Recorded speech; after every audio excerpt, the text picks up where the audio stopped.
Someone say insecurity. Say it again. Say inferiority. It's the same thing that hits us all along. Hits us all the time. We never used to have a problem. But see, all of a sudden in society, everywhere we turn, it's things that try to make you feel insecure. Things that try to make you feel inferior. Try to make you feel less in value. So you grab a hold of something. Nobody had a problem back in the 1960s. If you had a little itchy scalp, it wasn't a problem until a company came out with an ad and had a handsome man and a beautiful woman, and they were walking together. The music was playing. It was the destiny of love, when all of a sudden he scratched his head, and the lady turns away in disgust, and the announcer comes on and says, "Those embarrassing, itchy, flaky scalps." The next scene is you see him in the shower with his head and shoulders lathered up, smiling way too much to be in the shower.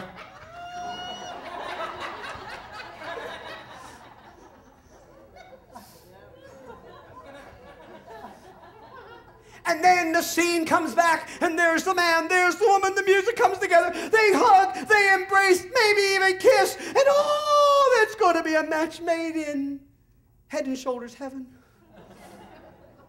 Because if you have an itchy, flaky scalp, you are less valuable.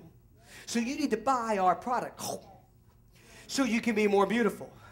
So then we go along, and then we've got these magazine models, and they sit there and they take pictures of them. Then they take a Photoshop to them and cut off 40% of the picture.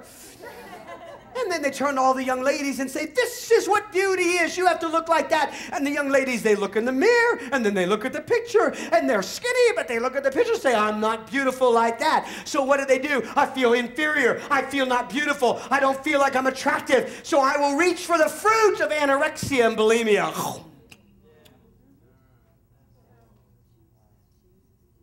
In a marriage,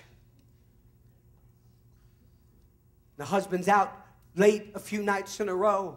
Nothing's really going on, but her friends start telling her, "Oh, maybe he's got somebody on the side. Maybe something's going on." Starts sowing seeds of doubt in her, and so all of a sudden she starts feeling insecure. Maybe he's got somebody else. Starts feeling, "I'm not beautiful enough. I'm not valuable enough." And so when he comes home, instead of just being honest with him and asking him what's going on, she grabs the fruit of an angry spirit and begins to attack.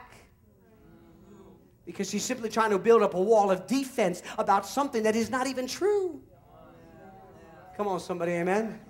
We see it all the time. We see it all the time. It's going to happen in this city right now. I bet you it's already happening. People are hearing about the upper room. They're hearing about the church is growing. It's only 9 months old, and all of a sudden we're going to 2 services, and people are pouring in, and God's moving, and lives are being touched. And all of a sudden a church down the street that's been struggling and been around for 40 years, and they haven't grown, somebody walks into church and tells the pastor, "Have you heard about the upper room?" "Oh yeah, all those fleshy people down there." I'm going to grab the fruit of a critical, divisive spirit, because I don't want to deal with the fact that their success makes me feel inferior.